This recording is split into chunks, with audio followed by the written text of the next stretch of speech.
Assalamualaikum warahmatullahi wabarakatuh. Innal hamdalillah nahmaduhu wa nasta'inuhu wa nastaghfiruh wa na'udzu billahi min shururi anfusina wa min sayyiati a'malina. Man yahdihillahu fala mudilla lahu wa may yudlil fala hadiya lahu. Wa nashhadu an la ilaha illallah wa nashhadu anna Muhammadan 'abduhu wa rasuluh. Qala Allah ta'ala fi kitabihil 'aziz ba'da a'udzu billahi minasyaitonir rajim. يا أيها الناس اتقوا ربكم الذي خلقكم من نفس واحدة وخلق منها زوجها وبث منهما رجالا كثيرا ونساء واتقوا الله الذي تساءلون به والأرحام إن الله كان عليكم رقيبا ثم أما بعد. الحمد لله ثم الحمد لله ثم الحمد لله. InsyaAllah ini kita akan meneruskan pengajian kitab Ar-Rahiqul Makhtum, Sirah Nabi, perjalanan hidup insan agung Nabi Mustafa Rasul sallallahu alaihi wasallam.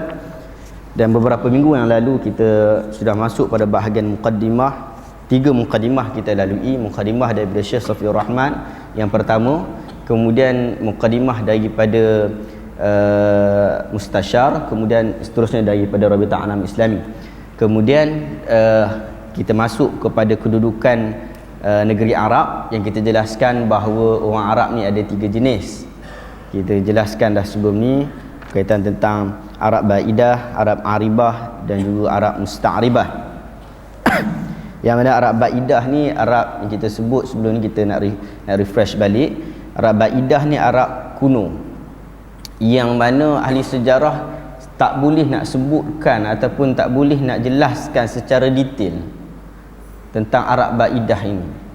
Dalam Arab Ba'idah juga ada kaum Jurhum, tetapi kaum Jurhum yang pertama, kaum Jurhum yang pertama, dan juga kaum Ad dan Samud yang biasa kita baca di dalam Al-Quran. Kemudian dia ada yang kedua, Arab Aribah. Arab Aribah ini ataupun dikenali sebagai Qahtaniyah, Arab bangsa Qahtan. Arab ini Arab yang dibawa ataupun melalui jalur Yaman, yang melalui jalur Yaman. Jadi kita dah bincang sebelum ni, tapi tak banyak berkaitan tentang Arab Aribah ni, tapi kita lebih kepada Arab Musta'ribah, Arab yang kategori yang ketiga. Arab Musta'ribah ini kita tahu bahawa dia adalah daripada keturunan Nabi Ibrahim alaihissalam. Ya, maksud jalur itu sebab tu kita sebut bahawa kita mulakan kisahnya daripada tamadun ataupun dinasti Ur. Dinasti Ur dulu kan, yang kita kata silap ejaan Arak ataupun Ar itu silap, tetapi yang betulnya adalah Ur. Daripada dinasti Ur itu kemudian perjalanan ke tempat-tempat yang lain oleh Nabi Ibrahim alaihissalam. Dan akhirnya kita dah jelaskan daripada hadis riwayat Al-Bukhari yang panjang berkaitan tentang kisah Sarah, Hajar dan juga Nabi Ibrahim dan Nabi Ismail. Kita sudah jelaskan isu tersebut sehinggalah kita sampai kepada Nabi Ismail bertemu jodohnya dengan kaum wanita Jurhum.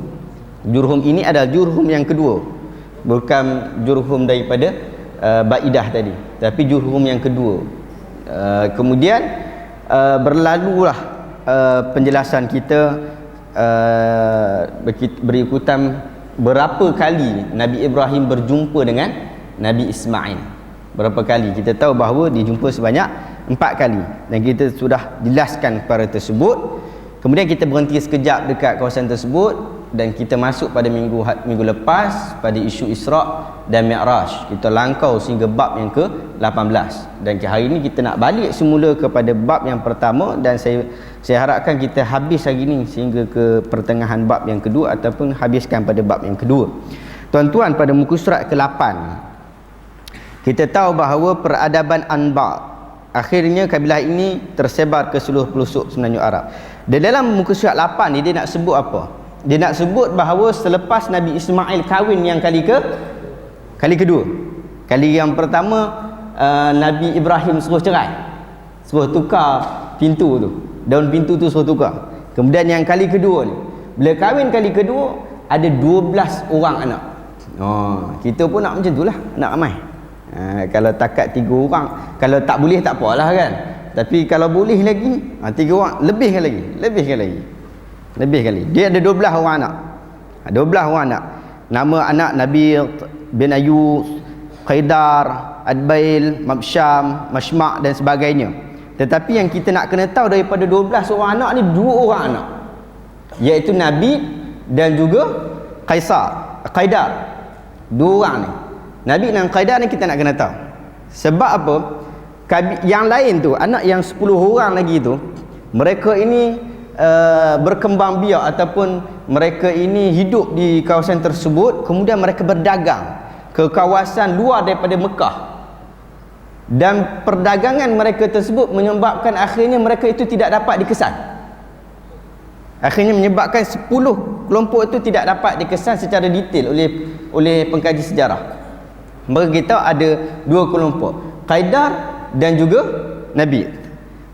Nabi ni ataupun Ambat, Nabi ni dia berkembang biak sebelah utara Hijaz. Dia sebelah utara Hijaz. Manakala Qaidar dia duduk di Mekah. Dia pergi juga tempat lain, tapi kebanyakannya duduk di Mekah. Dia tak pergi ke mana-mana. Jadinya duduk di Mekah. Bagi tahu bahawa 2 kelompok ini daripada keturunan Nabi Ismail alaihi salam. Nabi Ismail alaihi salam. Kemudian kita tengok kat situ dalam muka surat 8 tu, kita tengok setelah melakukan pengkajian yang serius dan penelitian yang mendalam, Syed Sulaiman An-Nadawi berkesimpulan bahawa raja-raja dinasti Ghassan. Dinasti Ghassan ni adalah dinasti di Syam, ataupun nama lain dia Syam lah, di Syam. Kemudian istilah lain dipakai adalah Ghassan. Serta orang Ansar yang terdiri daripada suku Aus dan Khazraj sebenarnya bukan berasal pada suku bangsa Qahtan. Dia bagi satu info lah menurut kajian dia. Tetapi berasal daripada anak-anak keturunan Nabi bin Ismail. Dia juga berkesimpulan bahawa kaum Ghassan dan orang Ansar sejak awal tinggal di wilayah Hijaz, bukan datang dari Yaman. Sebab bila kita masuk pada bab yang kedua nanti, dia sebutkan berkaitan tentang isu Syam dan juga Yaman. Dimulakan dengan isu Yaman dulu. Dan Yaman ini dikatakan orang-orang ini adalah daripada orang Qahtani, orang-orang Ghassan. Kemudian menurut kajian yang Syekh Sulaiman ambil, dia kata sebenarnya dia orang ni berasal daripada Hijaz. Sebenarnya daripada Hijaz. Hijaz ni kalau ikut situasi sekarang, di kekuasaan Jazirah Arab lah. Di mana? Di mana secara spesifiknya Hijaz sekarang? Di Saudi lah. Di Saudi itu. Tuan-tuan, kemudian anak-anak keturunan Qaidar bin Ismail menetap di Mekah. Mereka beranak pinak di sana sehingga mendapat anak lelaki bernama Adnan. Okay, daripada Qaidar ini yang duduk dekat Mekah dapat nama anak Adnan. Tetapi tuan-tuan, bukan terus Adnan. Bukan maksud lepas Qaidar, maksudnya macam ni. Ibrahim, lepas Ibrahim Ismail, lepas Ismail Qaidar. Lepas Qaidar bukan terus Adnan. Dia ada beberapa peringkat lagi. Di banyak peringkat, terlalu banyak peringkat yang kita tak tahu. Sebahagian para ahli kaji sejarah menyebutkan di antara Adnan dan Ibrahim itu ada 40 lapis. So panjang lagi tu. Isu itu panjang lagi dan berlaku sebelum Masihi. Sebelum Masihi. So panjang isu tu, panjang. Tetapi kita tahu bahawa Adnan ni dia daripada keturunan Qaidar dan bersambung dengan Nabi Ismail dan bersambung dengan Nabi Ibrahim alaihissalam. Daripada Adnan inilah garis keturunan suku bangsa Arab Adnaniyah bermula dan tetap terjaga untuk masa-masa seterusnya. Adnan dalam silsilah nasab Nabi Muhammad SAW ialah nenek moyang baginda yang ke-21. Adnan Nabi Adnan yang ke-21. Nanti bila kita masuk bab yang ketiga atau keempat, kita dah masuk bab berkaitan tentang keturunan Nabi SAW, maksud silsilah Nabi, yang itu kita akan bincang daripada Nabi sampai ke Adnan, dan kita akan masuk 3 jalur lepas Adnan tu ke Ibrahim, lepas ke Ibrahim sampai ke Nabi Adam. Tetapi itu secara kajian sejarah yang tidak ada orang boleh confirm bahawa ia tepat. Itu kita kena tahu lah. Sebab tu Syekh Safi Rahman sebut rabbama, barangkali, kemungkinan, kemungkinan dia tak confirm. Tetapi daripada Rasulullah sampai kepada Adnan, itu confirm. Itu confirm, tak ada keraguan. Bahkan dalam satu hadis menyebutkan Nabi sebut sendiri keturunan dia sampai ke Adnan. Bila sampai ke Adnan, dia berhenti. Sampai ke Adnan, dia berhenti.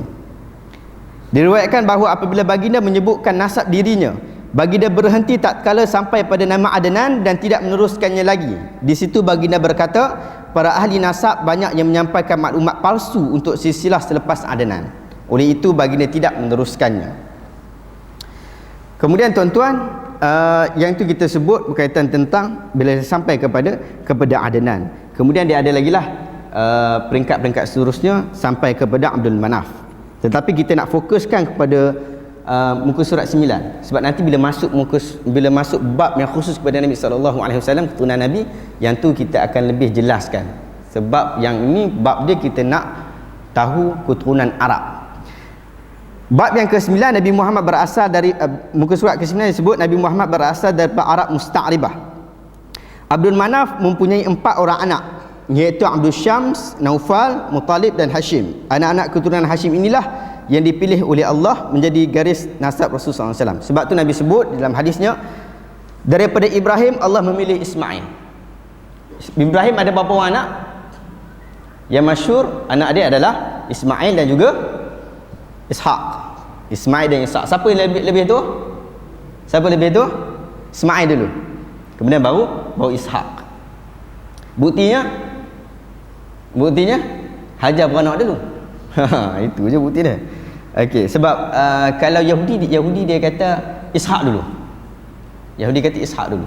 Ishaq lagi tua daripada Ismail. Anak-anak keturunan Hashim inilah yang dipilih oleh Allah SWT. Daripada Ibrahim Allah memilih Ismail. Kemudian daripada Ismail Allah memilih Kinanah. Kinanah ni satu jalur daripada selepas Adnan tadi sehingga ke Rasulullah ada Kinanah. Ada Kinanah. Kinanah ni sebelum Quraisy lagi. Sebelum ada nama Quraisy. Quraisy ni nama dia adalah Fihr bin Malik. Fihr bin Malik itu disebut Quraisy. Disebut Quraisy. Dia yang tu keturunan, nanti kita akan sebut pada silsilah itu. Tetapi daripada Ismail tadi dia ada anak ramai anak-anak dia, anak cucu, bukan anak dia saja, anak cucu dia. Sebab anak dia tak ada nama Kinanah. Tetapi anak cucu dia ada nama Kinanah. Daripada anak-anak Kinanah, daripada anak-anak Ismail tadi ada nama anak Kinanah, maka Allah pilih Kinanah. Kinanah pula ada 4 orang anak. Ada anak lagi lah kan? Maka Allah Ta'ala memilih daripada anak-anak itu Quraisy. Quraisy tu Fihr bin Malik lah. Fihr bin Malik. Kerana daripada Quraisy itu Allah Ta'ala pilih Bani Hashim. Itu Hashim. Kan dia ada 4 orang anak juga kan? Hashim. Dia pilih Hashim. Dan daripada Hashim itu akhirnya Allah memilih aku daripada Bani Hashim. Allah memilih Nabi SAW.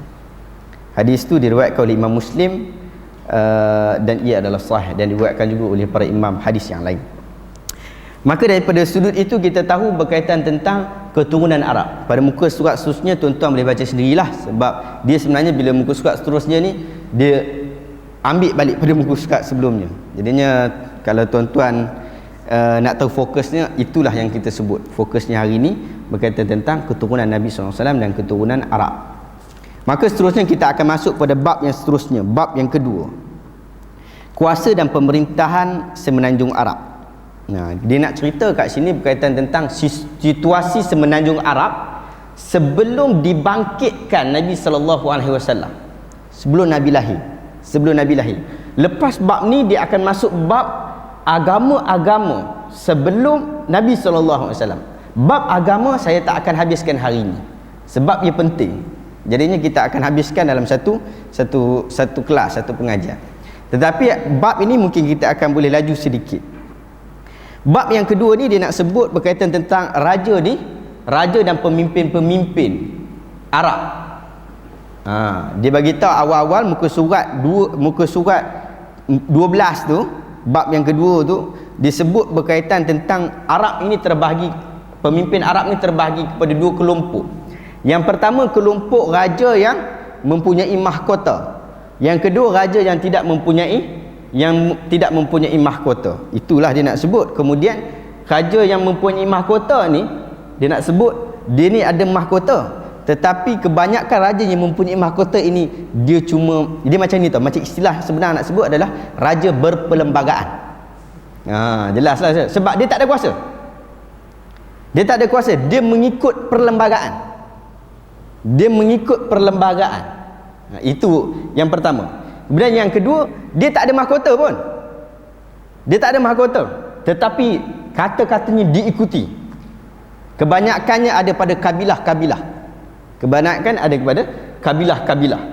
Macam sekarang kalau tuan-tuan pergi Bani Kinanah, ada lagi tau Kinanah sekarang ni, dekat di Terah di Kinanah lah, di selatan, di Sinai, di Mesir, di Sinai. Bani Kinanah dengan satu lagi, ada satu lagi Bani, ini apa tak ingat. Tapi Kinanah tu, yang tu memang masih lagi, kalau kita kata Badui, masih lagi Badui. Maksud Badui ni nak senang, nak jumpa Badui ni senang macam ni je. Rumah dia kereta masuk dalam tu. Dia bawa kereta kan, kereta dia masuk dalam rumah dia. Dia ni memang jenis orang tak ada sistem. Tetapi walaupun tidak ada sistem, dia sangat taat kepada pemerintah ni, pemimpin dia. Tahun lepas bulan 8 lebih kurang, saya pergi ke Jordan. Jordan ni dia agak maju sikit. Nak banding Mesir lah, janganlah banding dengan Qatar. Banding Qatar dia jauh beza lah. Tetapi nak banding dengan Mesir tu, ataupun nak banding dengan Yaman, maksudnya sekitar-sekitar dia kan, Jordan ni agak hebat sikit. Sebab tu duit dia RM5 kita baru sama dengan RM1 dia. Duit dia besar lah. Sebab tu kadang-kadang orang Jordan ni sebahagiannya sombong sikit. Duit dia besar. Malaysia sebahagiannya lah, tak semua. Ramai bagus. Tapi saya pergi di Mu'tah, tempat di antara tempat yang sangat sejuk di Jordan, di Mu'tah. Waktu tu kebakaran berlaku di Universiti Mu'tah. Bila kita tanya kenapa berlaku kebakaran tersebut, dia kata pemuda daripada satu kabilah ni, dia bergaduh dengan pemuda daripada satu kabilah yang lain, kan? Dia bergaduh sesama dia orang. Kes apa tau? Kesnya adalah dia macam tackle awek kawan tu. Dia rampas awek kawan tu. Isu tu sampai bakar universiti.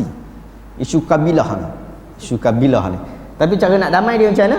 Kena pergi jumpa dengan ketua kabilah. Jumpa ketua kabilah selesai. Jumpa ketua kabilah selesai. Kadang-kadang tak selesai lah. Kalau ketua kabilah tak selesai lah. Tapi dia nak kena settlekan dengan ketua kabilah. Sebab orang-orang ni dia sangat ikut ataupun sangat taat kepada kabilah dia. Dan pada muka surat yang ke-13 disebut berkaitan tentang perjalanan sejarah kerajaan di Yaman. Disebut berkaitan tentang satu isu yang bagus.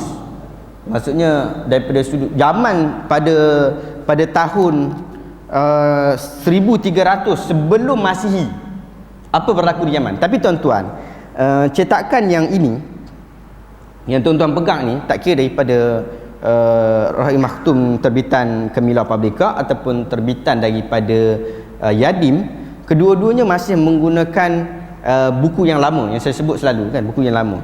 Tetapi buku yang baru daripada yang ini, Syekh Sofi Rahman ada buat tambahan. Tetapi tambahan itu tidaklah terlalu banyak, tetapi dia bersifat bertumpuk-tumpuk. Jadi tuan-tuan boleh masuk nanti di laman web yang saya uruskan sendiri, Sirah Rasul, bukan Sirah Nabi, itu saya sebut Sirah Nabi silap. Sirahrasul.blogspot. Dekat situ kita masukkan kita punya nota-nota. Kan? Nota-nota. Setiap kali kita buat pertemuan ada nota dia. Dan nota-nota tersebut saya akan masukkan di tempat tersebut. Kayaknya tuan-tuan hari ni kalau tak dapat kecap dan sebagainya, tuan-tuan boleh balik buka sirahrasul.blogspot. Yang tu bahagian sirah saya tak campur benda lain. Bahagian sirah dan bahagian kitab Rahim Maktum sahaja. Kecuali kalau ada isu-isu lain. Isu-isu lain, isu-isu yang tapi mesti berkaitan tentang sirah juga. Dia tak akan lari. Tidak akan lari daripada sirah. Maka tuan-tuan boleh tengok kat situlah pada laman web berkenaan berkaitan tentang kerajaan Yaman. Dia sebut macam mana isu Yaman ini. Tetapi saya nak skip bahagian itu. Dan kewujudan kerajaan di Hairah, muka surat 15. Tuan-tuan puan-puan yang mati oleh Allah SWT sekalian, muka surat 15 tu perkataan Hairah, dan muka surat sebelumnya juga perkataan Hairah tuan-tuan kena tukar. Dalam bahasa Arab disebut Hiyarah. dan dalam bahasa lain dia sebut Hira, H-I-R-A. Sebab apa saya sebut ni? Sebab nanti tuan-tuan bila tuan-tuan nak cek dekat Google ke, nak cek kat buku ke, senang. Kalau tuan-tuan cari Hira ni sampai ke mati tak jumpa. Kan? Tuan-tuan cari H-I-R-A, Hira. Dia sebut perkataan tu Hira.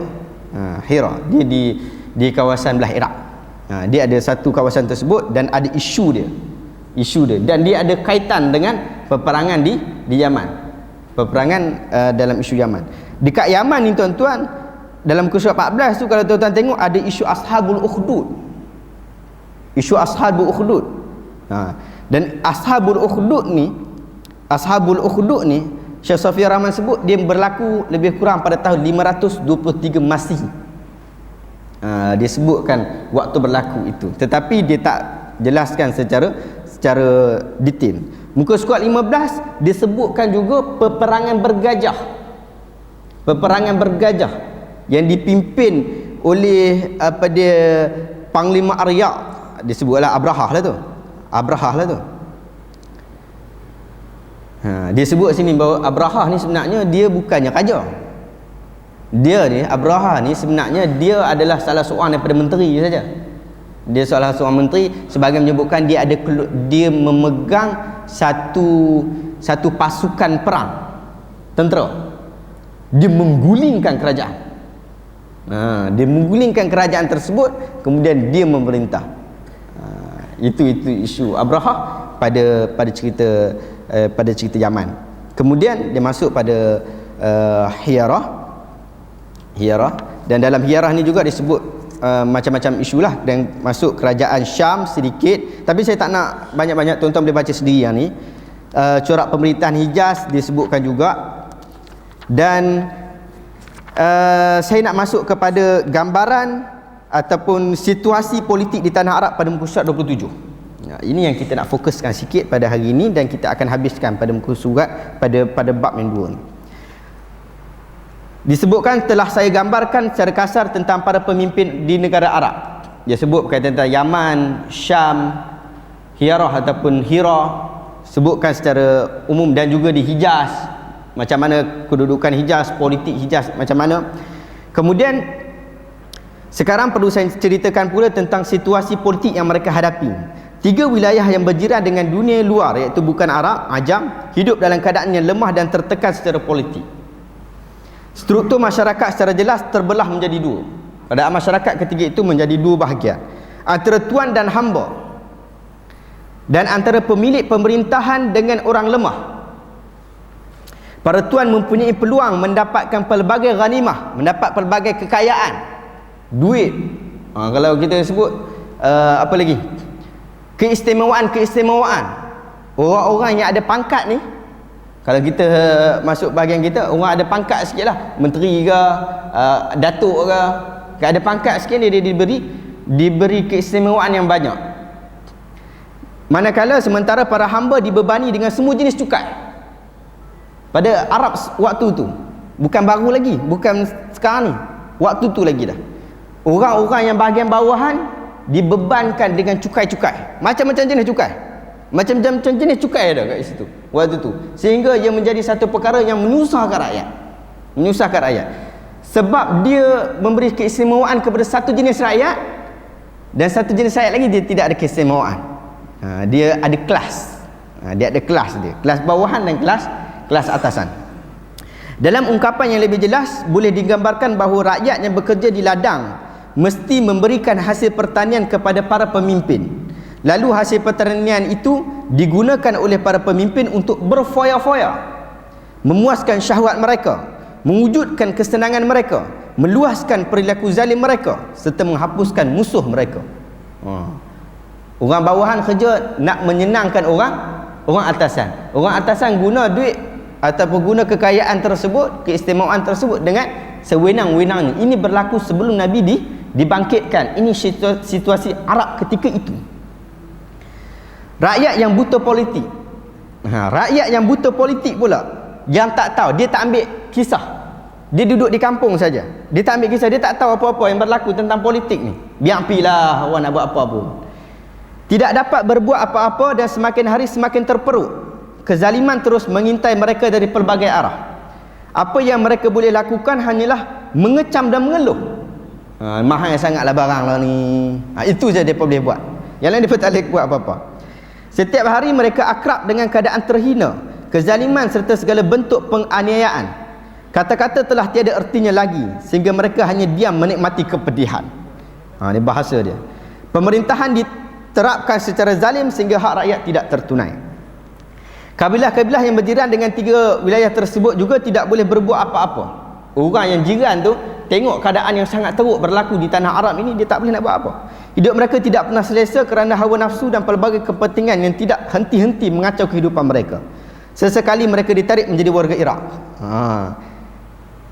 Kita nampak ada kepentingan yang kita boleh bantu, maka orang yang jiran duduk kat sini ni, yang dia bukan duduk di Yaman, dia bukan duduk di Hijaz, dia bukan duduk di Syria, kan? Dia tak duduk di tempat-tempat ini, tetapi dia duduk di Iraq. Iraq waktu itu, Iraq yang sebelah sana lah. Iraq tu dia belum, dia tak ada kaitan dengan orang Arab, maka dia ambil. Sebab Iraq dia bukan asal Arab. Dia bukan asal Arab. Kemudian ketamadunan menjadikan Iraq ketamadunan. Orang Arab banyak berpindah di sana, sehingga kan di apa, kalau kita sebut berkaitan tentang sejarah, kita sebut berkaitan tentang bahasa, Baghdad itu perkara biasa. Sebab tu Ramli pun ambil apa Baghdad kan. Ramli cerita Ramli kan, Baghdad.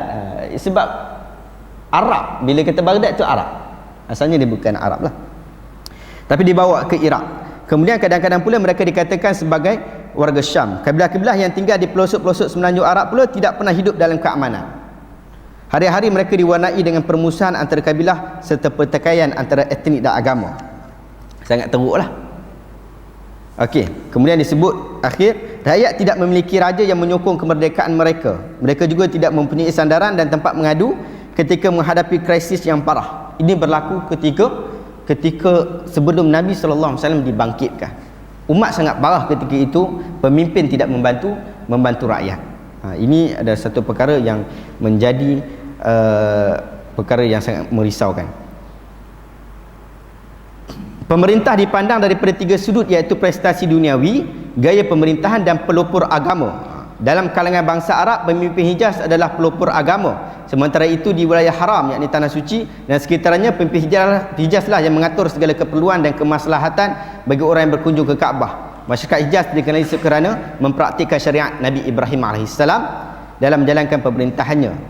Okey, tuan-tuan dan puan-puan yang Allah sekalian, itu situasi politik yang berlaku di tanah Arab sebelum dibangkitkan Nabi SAW.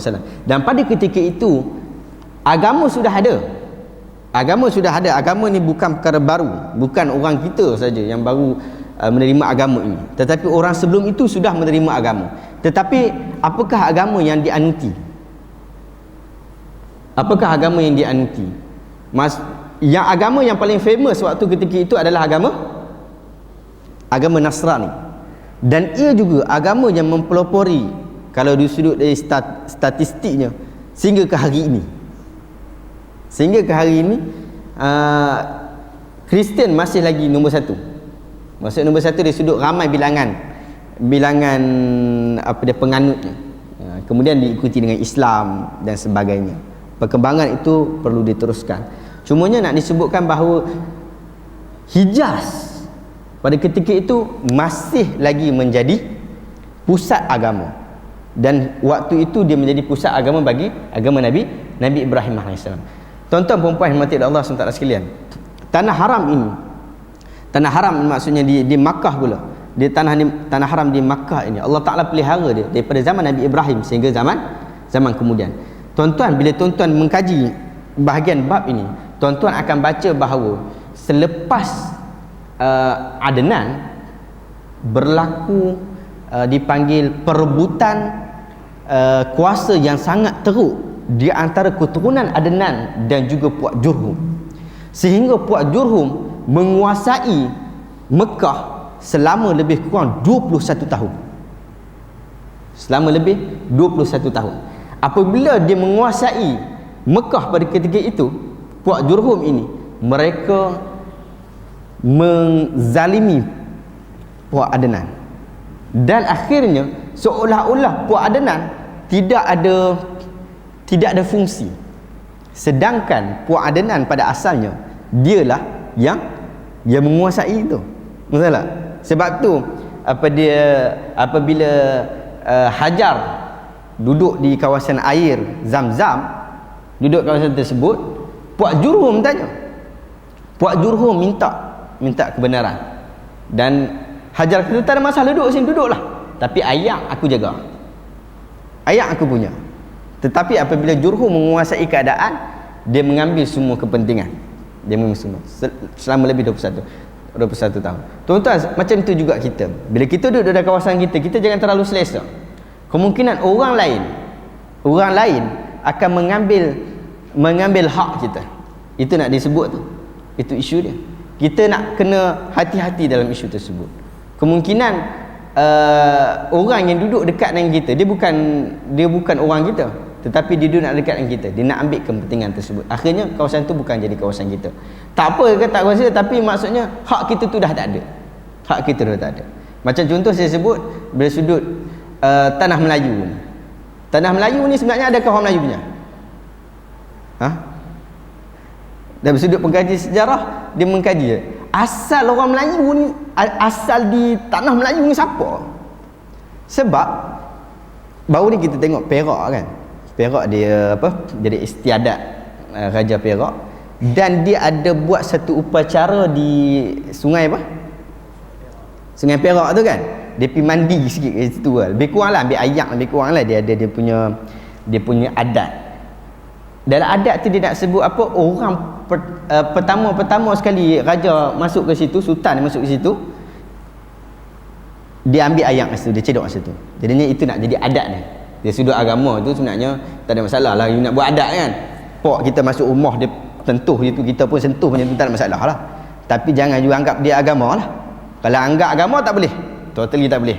Kita anggap bila kita buat macam tu, nanti dewa-dewa bantu ke ataupun malaikat bantu ke. Tak dewa pun tak apa, malaikat sebut malaikat bantu pun sama juga. Ada kelebihan tu, tak boleh. Tapi ada yang nak sebut bahawa Raja Perak pun asal bukan daripada Perak. Kan, dia berasal daripada tempat lain juga. Melaka pun macam tu, Perlis pun macam tu. Perlis ni depa beli, depa orang kaya. Kan, keturunan Syed Putra Jamulullail, keturunan Jamulullail dia daripada Arab. Dia beli Perlis tu. Dia orang kaya, dia beli Perlis tu. Itu dia dapat Perlis. Kedah pun macam tu. Kedah dia ada isu, bukan asalnya. Siapa orang asal? Dia siam dulu kan. Siapa orang asal? Orang asli dulu. Kalau ingat dulu tahun 90-an, awal 90-an, hujung 90-an, jadi pergaduhan di antara orang Melayu dan orang asli. Betul tak? Dia mengatakan bahawa, orang asli mengatakan bahawa ini adalah bumi kami. Kami dah orang asal di sini. Orang Melayu ambil alih. Kalau tuan-tuan ingatlah, saya pun tak duduk zaman tu. Saya ni pun baru lagi ni. Kan? Tapi waktu tu saya masih kecil lagi lah kan. Kecil-kecil, tak baca surat khabar semua lah. Tapi bila kita dah besar, kita baca surat khabar, dengar cerita daripada orang-orang lama berkaitan tentang apa pergaduhan ataupun kita kata perdebatan lah di antara orang Melayu dan juga orang asli. Siapa orang asal Malaysia? Tapi yang penting kita nak sebut bahawa siapa yang duduk situ dan dia menguasai tempat itu, maka dia menjadi orang kawasan itu. Pada sudut saya, orang yang pada sudut saya lah, tuan-tuan orang ahli perlembagaan dan semuanya, tuan-tuan lagi terror lah kan. Tapi saya, seperti mana Qaradawi sebut, dia kata orang yang duduk di kawasan itu yang mendapat hak kerakyatan, mereka berhak ke atas kawasan tersebut. Kalau macam kita Malaysia, kita ada kerakyatan, orang Malaysia, orang Melayu, orang India, orang apa lagi, orang Cina. Maka kita ada kawasan kita dan kita perlu jaga dan membela kawasan kita. Jika tidak, orang lain akan ambil dan dia akan musnahkan. Itu tamadun. Dia dalam pelbagai isu ekonomi kita kena jaga. Kalau orang Cina tu, tapi orang Cina daripada Malaysia yang menjaga kepentingan Malaysia, apa masalah? Tak ada masalah. Itu pandangan saya, tuan-tuan lagi terror. Kan? Maksudnya kan, kalau dia adalah orang kita, itu kita kena naikkan. Sebab tu Qurtubi sebut, dia kata zimmi, perkataan zimmi sudah tidak relevan dalam keadaan Malaysia sekarang, dalam keadaan dunia sekarang. Perkataan zimmi, ahlu zimmah, perkataan zimmi, kafir zimmi, dia ni kafir zimmi, dia ni bukan kafir, satu lagi kafir zimmi, satu lagi kafir harbi. Perkataan kafir zimmi dan kafir harbi sudah tidak relevan. Disebut di dalam banyak kitab dia, antara kitab disebut Khitabun Islami fi Asr al-Ulama. Dia sebut bahawa tidak relevan. Sebab apa? Sebabnya kita dinamakan sebagai watani, kita disebut sebagai rakyat. Kita ada rakyat Malaysia. Sebab tu kita, tuan-tuan yang kita belajar ni, kita jangan membezakan orang, ni kafir harbi lah. Dia tak sama dengan kita, terus harbi. Terus harbi. Kadang-kadang isu mungkinlah sensitif, tetapi dia tidak menyebabkan dia jadi harbi. Kan? Contoh jadi apa tu? Apa tah? Ada seorang vlogger tu, dia duk buat video YouTube dan sebagainya. Dia buat alunan azan pakai apa tu? Keyboard tu kan. Pakai keyboard tu kan. Dia buat alunan azan. Dia cakap alunan dia duk dengar setiap pagi tu tak sedap. Dia kata aku nak bagi sedap sikit supaya nanti lepas ni orang Islam pakai. Sedap sikit. So dia menyanyi, walaupun menyanyi dia lagi tak sedap kan. Tapi perbuatan dia tu tidak menjadikan dia harbi. Perbuatan itu saja tidak menyebabkan dia menjadi harbi. Dia macam isu dia duduk bak putih lah sebagaimana kan. Macam-macam isu dia, tapi tidak menjadikan dia harbi. Sebab dimensi pada ketika itu dan dimensi sekarang sudah berbeza. Tapi yang penting, apabila kita ada hak satu-satu tempat, satu-satu perkara, kita mesti mempertahankan hak kita. Jika kita tidak mempertahankan hak kita, orang akan ambil hak kita. Itu problem. Itu daripada isu tersebut. Kemudian isu yang kedua, Arab bila tidak ada panduan, dia jadi huru-hara. Khususnya politik. Jadi huru-hara. Orang yang ini yang disebut oleh Nabi SAW, bahawa umat-umat sebelum kamu, mereka ini dimusnahkan kerana apabila orang ternama ataupun orang khawas, orang yang ada nama, orang kaya lebih kurang, kan, orang yang mulia di sisi kamu buat kecurian, dia tidak dihukum. Tetapi orang yang di peringkat bawah buat, dia dihukum, dia dipotong tangannya. Hadis ini adalah hadis Fatimah. Hadis Fatimah lagi sebut hadis Fatimah ni sebab hadis tu yang menyebutkan Rasulullah sebut, dia kata la sarqat Fatimah bintu Muhammad kan. Jika Fatimah bintu Muhammad mencuri, saya akan aku potong tangannya. Sebab apa? Orang pada zaman itu politik mereka itu tidak tersusun. Kita kena ingat, bila politik tidak tersusun, orang kaya menjadi lebih kaya. Dulu ada istilah kan, orang kaya semakin kaya, orang miskin papa kedana. Istilah itu dipakai untuk situasi Arab. Situasi Arab sebelum kebangkitan Nabi SAW. Hak tak ada, pemimpin hancur. Jadi kita tidak mahu mengulang perkara tersebut. Maka bila kita lihat, tuan-tuan, ada yang pemimpin, ada yang ada kerja, ada pangkat dan sebagainya. Bila kita ada kepimpinan, kita kena memastikan setiap orang ada hak dia. Tak kiralah kawan tu dia orang bawahan ke ataupun dia tukang sapu sampah saja, tetapi dia ini ada hak di dalam perlembagaan ataupun di dalam haknya sesama muslim dan sebagainya. Kita kena bagi hak dia. Macam hari ni tuan-tuan, secara jelas kita sebut bahawa keadaan kita sekarang ni menghampiri kepada apa yang disebutkan dalam kitab ini. Betul tak? Menghampiri. Kita duk banyak cukai. Tak masalah cukai saya mengambil pendapat yang relevan dan orang majoriti ulama pakai, iaitu cukai tak ada masalah. Tetapi masalah macam mana pengurusan cukai itu? Adakah cukai itu menyebabkan orang kaya semakin kaya dan orang miskin papa kedana? Jika itulah dibuat, maka kita mengulang balik sejarah. Orang sebut satu istilah, orang sebut, saya tak tahu siapa yang sebut, tapi dia adalah satu kata-kata yang bagus. Sesiapa yang tidak mempelajari sejarah, dia akan mengulangi sejarah. Maka hari ini kita belajar sejarah orang Arab. jatuh, hancur sangat teruk disebabkan politik mereka begitu. Maka kita jangan mengulanginya. Bila kita nampak ada masalah, kita kena ubah. Jika kita tak ubah, maka problem akan berulang. Jelas tuan-tuan? Ini berkaitan tentang suasana Arab, dan insya-Allah pada minggu hadapan kita akan masuk kepada agama dan kepercayaan bangsa Arab, berkaitan tentang pergeseran daripada tauhid kepada paganism. Paganism ni maksudnya jahiliah. Daripada tauhid kepada percampuran di antara agama dan adat. Agama dan adat. Kita masuk pada isu tersebut, dan kita akan masuk berkaitan tentang tersebarnya fahaman jahiliah ini di tanah Arab. Tuan-tuan, amalan jahiliah ni, kalau kita sebut amalan jahiliah ni, jangan kita ingat orang Arab saja. Kita sebelum kita mendapat Islam, maksudnya tok nenek kita sebelum ni kebanyakannya adalah, maksud yang duduk di sinilah, kebanyakannya adalah Hindu. Kebanyakannya Hindu. Apa amalan Hindu yang mereka buat, sama ada itu adalah agama, sama ada itu diiktiraf oleh agama ataupun tidak diiktiraf oleh agama, maka ia adalah jahiliah. Tetapi ada amalan jahiliah yang diiktiraf oleh agama. Itulah. Kan? Kahwin kan? Orang Hindu pun kahwin, kita pun kahwin. Kan? Orang Hindu buat pelamin, kita pun buat pelamin. Boleh tak? Itu kena tengok Islam. Adat itu Islam benarkan ke tak? Maksudnya adat sebelum sampai Islam kita sebut sebagai jahiliah.